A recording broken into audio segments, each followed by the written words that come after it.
장자연 얘기한다고 22번째 이야기가 됐네요.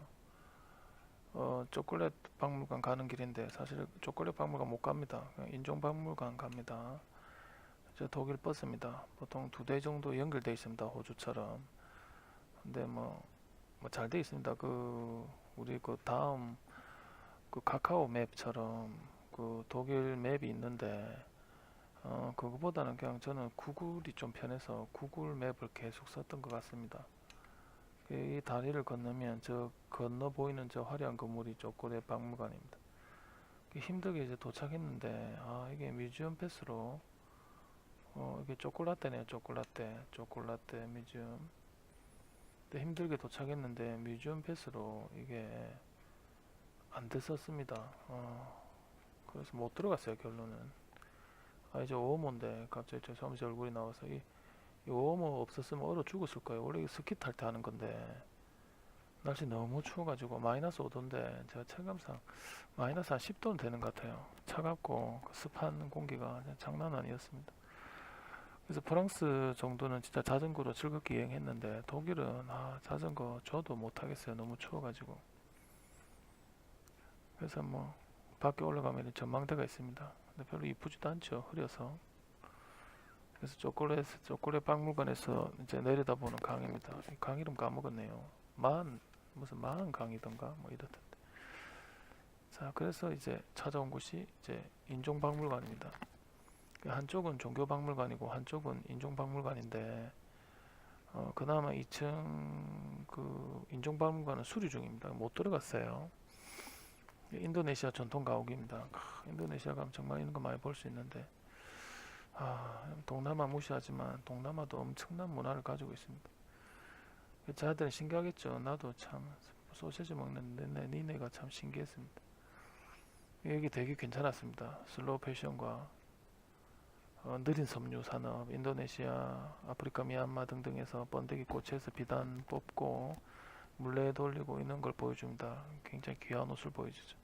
패스트 패션은 이제 중국을 필두로 싸게 찍어내는 그런 섬유 산업을 보여줍니다.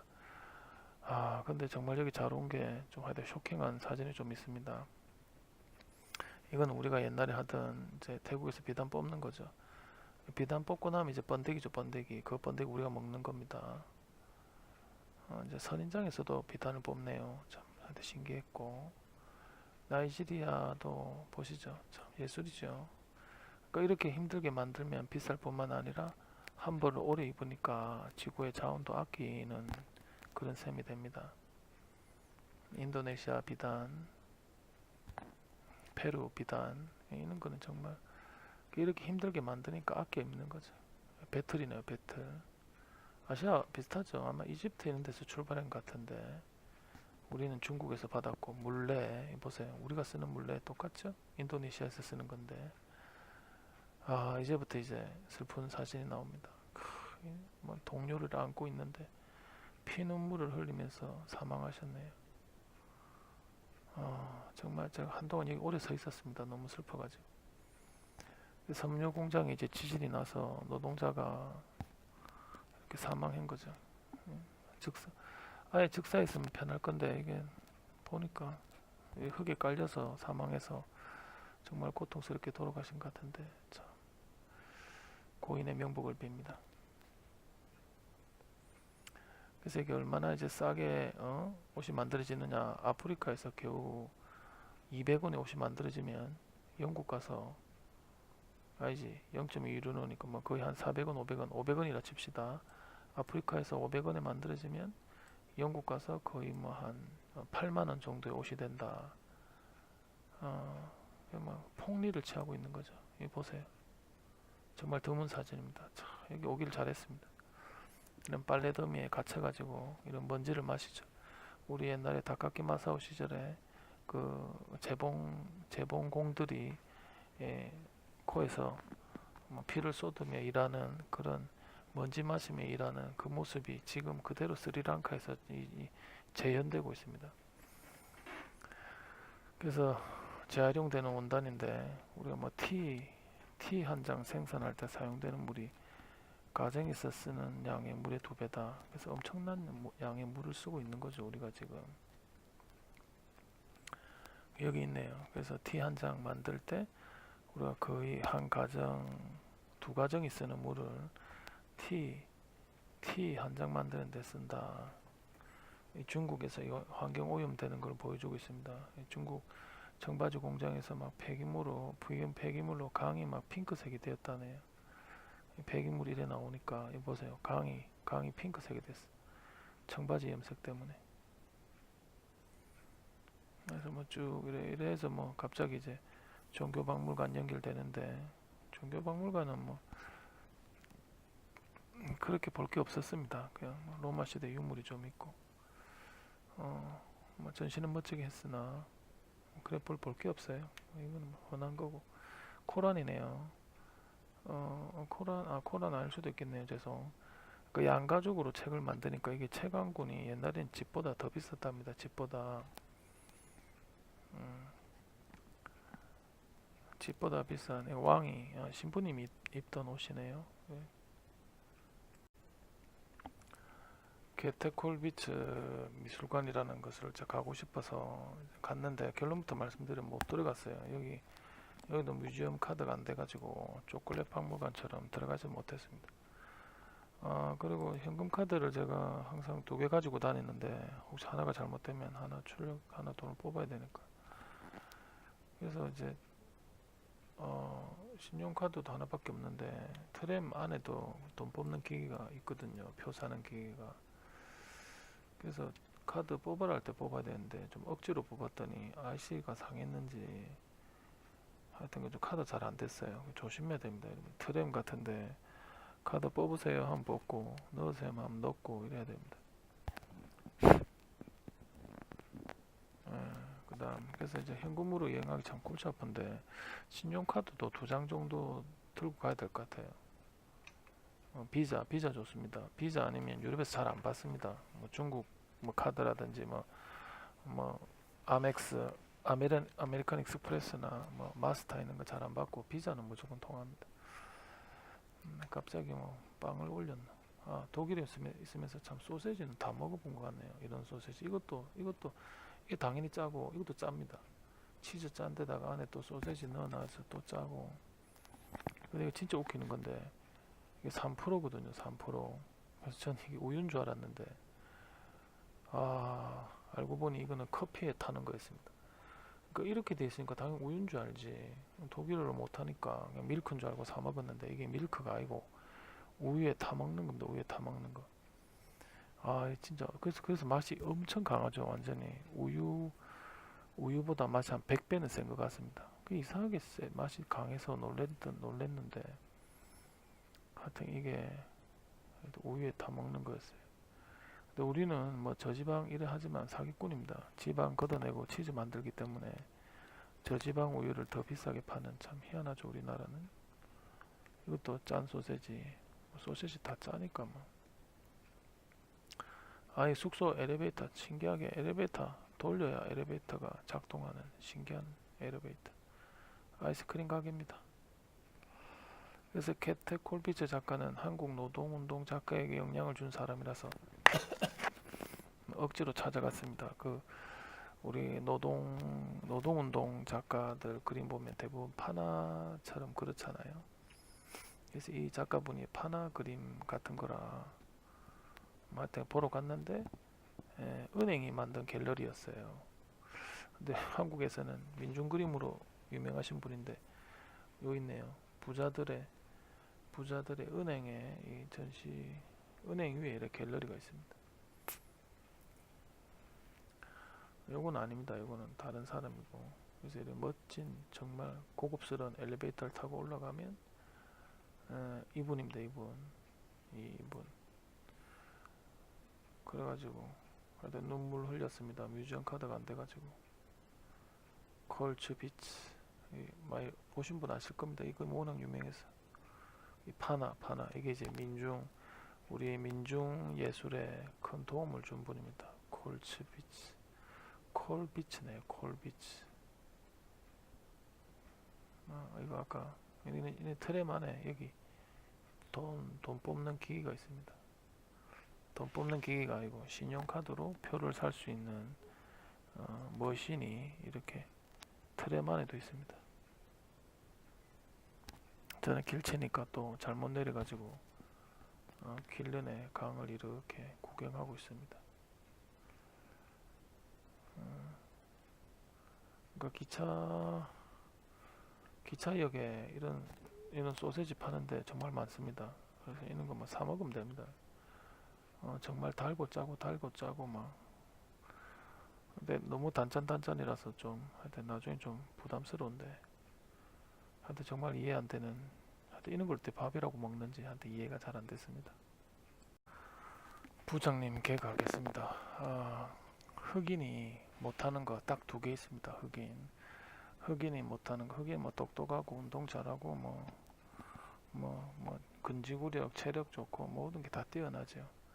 성격도 좋고. 근데 흑인이 못하는 게 딱 두 개인데 하나는 선탠 하는 거랑 하나는 밤에 셀카 찍는 겁니다.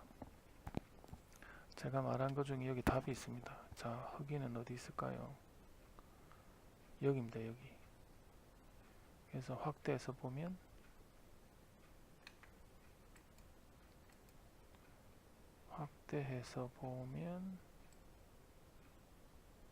여기 있네요.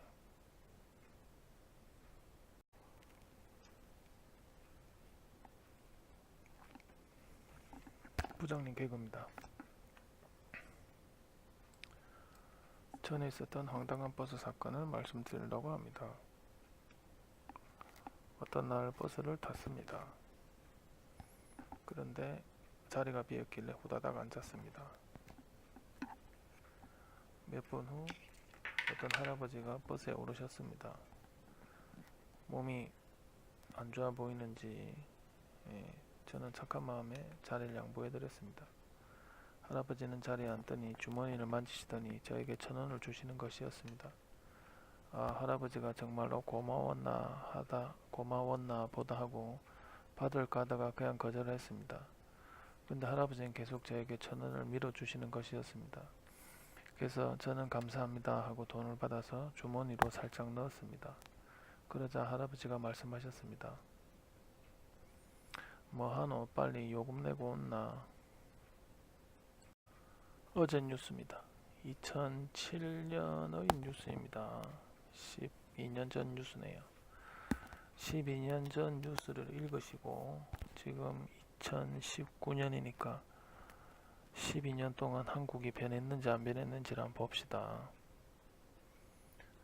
납품과 후려치기, 계약금 미지급, 결제 늦추기로 유망한 중소기업 부도, 전재산 잃은 뒤 청소하며 지내며 7년간 옥탑방 거주. 자, 어제 12년 전 중소기업 상생 협력 보고회가 열렸다.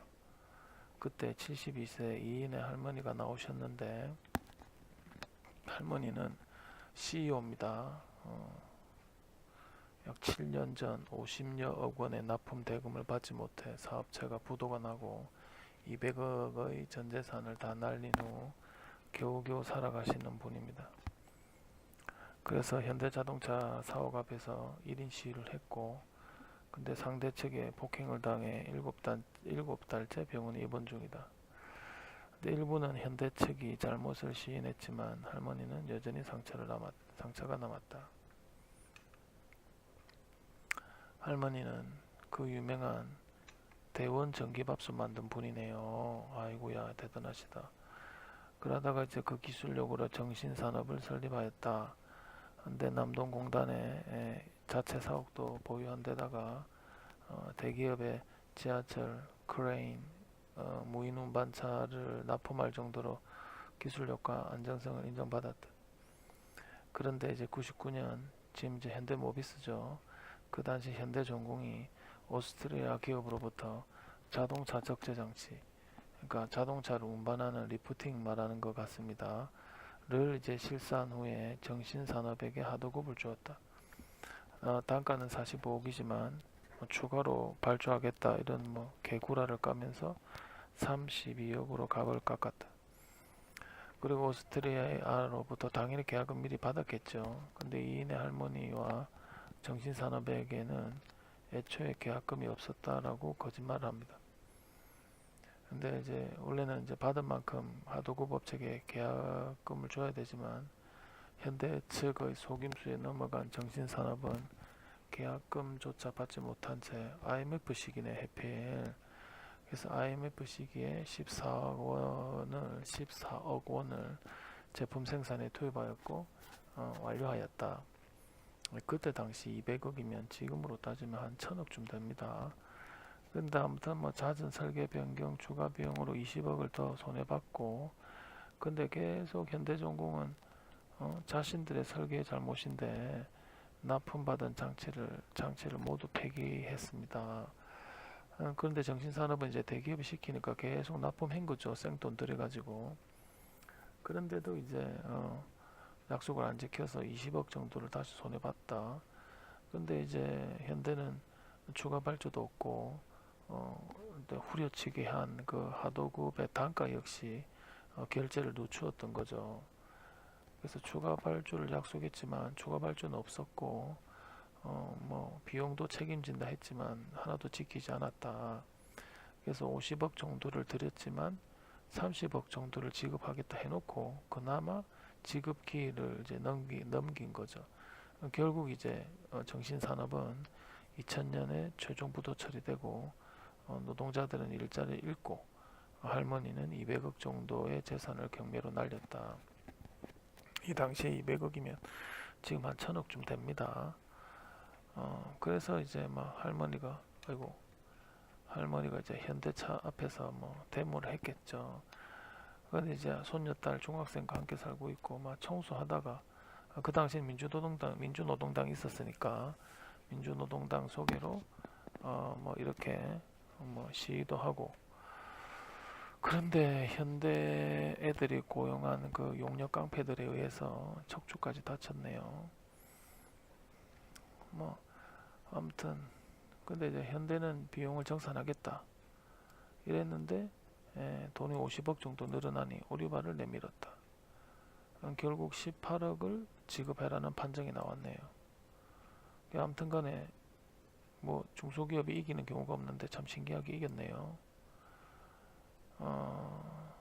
참 그때 옛날에 정몽구가 정의선한테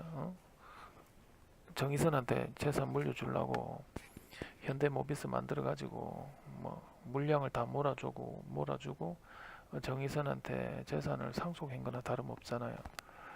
그래서 실제로 정몽구는 횡령도 했고 뭐 기타 등등 비리가 있었지만 다 집행유예로 풀려났지 않습니까?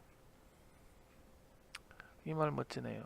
2시간쯤에 사회봉사 명령을 받았지만 이인의 할머니의 병수발 드는 건 어떠냐. 참 멋지네요. 그래서 뭐 사실 12년 전에 이미 이런 하도급 거래 공정화에 관한 법률 이런 게 이제 개정이 시급한데 민주노동당이 뭐 그냥 없어져 버리니까 이제 이런 얘기할 그런 당도 없습니다. 참 이때가 좋았는데 뭐 노동자가 뭐 민주노동당 안 뽑으니까 뭐 민주노동당이 없어질 수밖에 없죠. 뭐 빨갱이로 매도되고 이 세상에 빨갱이가 어디 있어? 한나라당 뭐 빨간색 맨날 쓰더만 새누리당이 그건 빨갱이지.